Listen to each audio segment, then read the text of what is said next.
Hi friends, welcome to my channel. Today video వచ్చేసి పీతల curry అంటే ఎండ్రికాయల కర్రీ అన్నట్టు ఎలా ప్రిపేర్ చేయాలనేది ఈ వీడియోలో చూపిస్తున్నాను.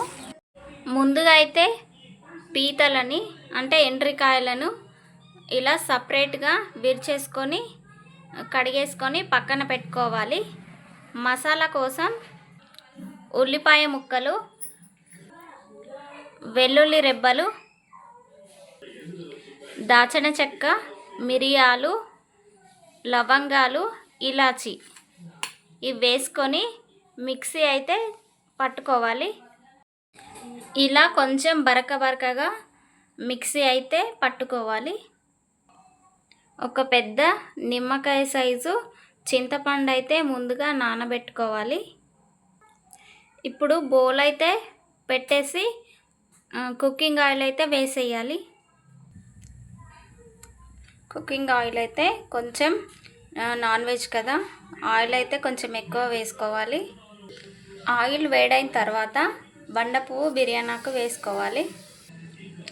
అలాగే కొంచెం జీలకర్ర, అలాగే పచ్చిమిర్చి.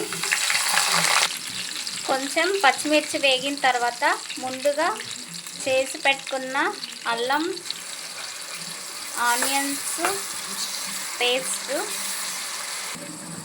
పేస్ట్ మొత్తం వేసిన తర్వాత అల్లం వెల్లుల్లి పేస్ట్ వేసి మంచి బ్రౌన్ కలర్ వచ్చే వరకు అయితే వేయించుకోవాలి. చూడండి, మంచి బ్రౌన్ కలర్ అయితే వచ్చేసింది. దీంట్లోకి ఇప్పుడు ధనియాల పొడి కొంచెం వేసుకోవాలి. అలాగే కొంచెం కుడక పొడి వేసుకొని బాగా కలపాలి. నెక్స్ట్ కరివేపాకు, నెక్స్ట్ పసుపు,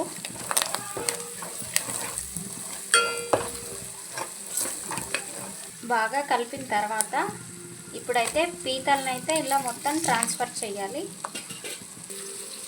మొత్తం ట్రాన్స్ఫర్ చేసి బాగా కలపాలి.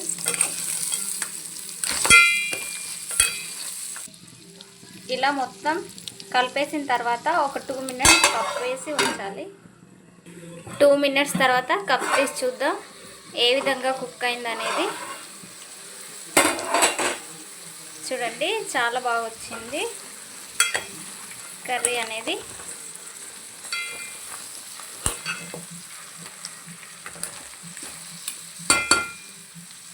ఇప్పుడు దీంట్లోకి కారం 3 and 4 స్పూన్స్, కొంచెం స్పైసీగా అయితే బాగుంటుంది కాబట్టి కొంచెం ఎక్కువనే వేసుకోవాలి కర్రీలోకి కారం అనేది.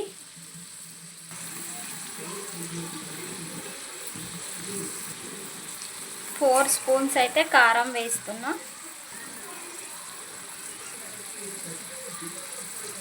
అలాగే 2 స్పూన్స్ సాల్ట్. ఇప్పుడు ఒక 1 మినిట్ అయితే కప్ వేసుకున్నాం. 1 మినిట్ తర్వాత కప్ తీసి చూద్దాం.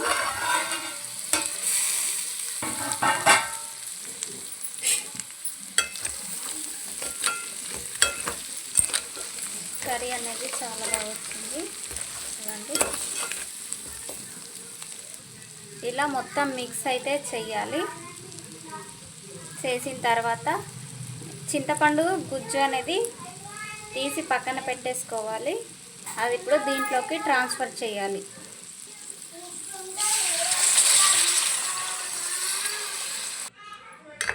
ఇలా మొత్తం అయితే వేసుకొని ఒక 10 మినిట్స్ అయితే కప్ వేసి ఉంచాలి. మన కర్రీ అనేది రెడీ అయిపోతుంది. సూప్ ఎక్కువ కావాలంటే ఇంకొంచెం వాటర్ అయితే యాడ్ చేసుకోవచ్చు, లేదంటే కొంచెం క్వాంటిటీలోనే సరిపోతుంది సూప్ అనేది. ఇప్పుడు ఒక 10 మినిట్స్ అయితే కప్ వేసి ఉంచుదాం. 10 మినిట్స్ తర్వాత కప్ తీసి చూద్దాం ఏ విధంగా కుక్ అయింది అనేది. వావ్, చాలా బాగా కుక్ అయింది. చూడండి, పులుసు అనేది కొంచెం చిక్కబడింది. పీతలు అయితే చాలా టేస్టీగా ఉంటుందండి. స్పెషలీ ఆడవాళ్ళకైతే చాలా మంచిదండి. ఇలా ఒకసారి ట్రై చేసి చూడండి, చాలా టేస్టీగా ఉంటుంది. ఇప్పుడు స్టవ్ అయితే ఆఫ్ చేసుకుందాం. ఫైనల్గా అయితే కర్రీ అయితే రెడీ అయిపోయిందండి. నా వీడియో నచ్చినట్టయితే ప్లీజ్ లైక్ చేయండి, షేర్ చేయండి, సబ్స్క్రైబ్ చేయండి. Thank you for watching.